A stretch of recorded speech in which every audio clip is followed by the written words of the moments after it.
সুপ্ৰভাত সকলোকে ওম নমঃ শিৱায়।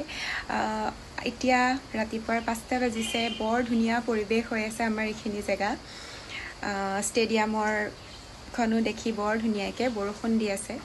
আৰু মোৰ পোৱালীকেইটা এবাৰ চাই ল'লোঁ। আজি মোৰ ডিব্ৰুগড়ৰ ছেকেণ্ডখন বিয়াৰ মেকআপ আছে।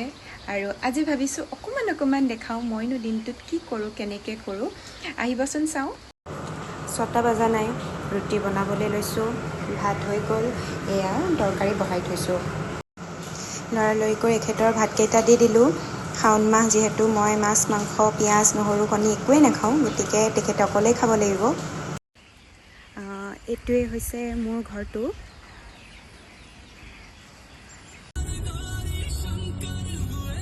এতিয়া হৈছে ৰাতিপুৱাৰ 6:48 আৰু আমি গৈ আছোঁ কইনাৰ কাৰণে ফুল আনিবলৈ। মোৰ লগত মানুহজনৰ লটিঘটি হাঁহি এটা মাৰি দিয়ক আৰু। এতিয়া আমি গৈ আছোঁ কইনাৰ ফুল আনিবলৈ। আৰু এয়া হৈছে মোৰ কৰ্মস্থল আৰ্যুছ মেকঅভাৰ এণ্ড ট্ৰেইনিং একাডেমি। এয়া হৈছে কৰ্মস্থল, মোৰ অতিকৈ প্ৰিয় আৰু শান্তিৰ পোৱা জেগা। এতিয়া 8 বজাই নাই বাৰু। মই অকণমান দেৰিকৈ আহিলেও হয়, কিন্তু যিহেতু মই মানুহজনৰ লগতে আহোঁ আৰু তেওঁ মোক থৈ পেলাই স্কুললৈ যায়, গতিকে অলপ জল্দিছেই আহিব লগা হয়। আৰু সেইখিনি এতিয়া আনা ফুলখিনি আৰু এইখিনি মেকআপৰ ব্ৰাছ ব্লেণ্ডাৰ, যিখিনি মই কালিয়ে ধুই পেলাই ধুনীয়াকৈ থৈ গৈছিলোঁ। আৰু এইখন যে দেখিছে, এইখনত মই একচুৱেলি চিলাই কৰি আছোঁ। মই চিলাই বৰ বিশেষ নাজানো, কিন্তু ইউটিউবৰ পৰাই চাই অকণমানকৈ কৰি আছোঁ। যেতিয়াই ফ্ৰী পাওঁ তেতিয়াই কৰোঁ, কিন্তু ক্লাইণ্ট যিহেতু থাকে, গতিকে এইখন 1 মাহৰ ওপৰ হৈ গ'ল। 2টা নে 3টা ফুলহে কৰিব পাৰিছোঁ। আৰু আজিৰ কইনাগৰাকী নিজে আহিম বুলি ক'লে ষ্টুডিঅ'লৈ। এনেই বাৰু ময়ে যাওঁ, তেখেত আহিম বুলি ক'লে। তেখেত 9:30 বজাত পাবহি, গতিকে কৰিম।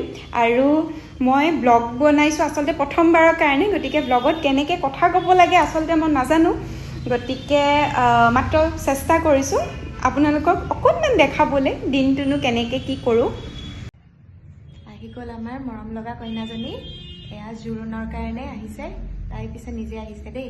এতিয়া বাকীখিনি দেখাম আৰু। এয়া আমাৰ মৰম লগা কইনাজনী ৰেডি হৈ গ'ল। তাইক মই দেখাই দিওঁ ভালকৈ। জোৰোণৰ মেকআপ, গতিকে একদম চিম্পলকৈ। তোমাৰ ভাল লাগিছে? বহুত ভাল লাগিছে, থেংক ইউ। ৱেলকাম।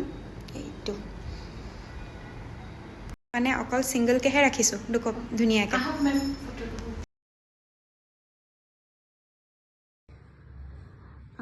এতিয়া ৰাতিৰ 8টা বাজু হৈছেহি আৰু চুলি কাটিছিলোঁ, স্পা আছিলে, গতিকে এতিয়া এয়া চাফা তাফা কৰিম। তাৰপিছত যদি কোনো ক্লাইণ্ট নাহে লাহেকৈ যাম আৰু। তাৰপিছতে ঘৰত কি কৰোঁ দেখাম। ঘৰত ভাত পানী বনাম।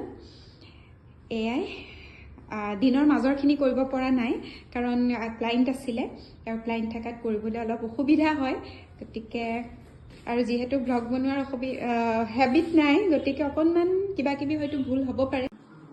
9:30 বাজিলে আৰু আমি ভাত খাই বলে ল'লোঁ।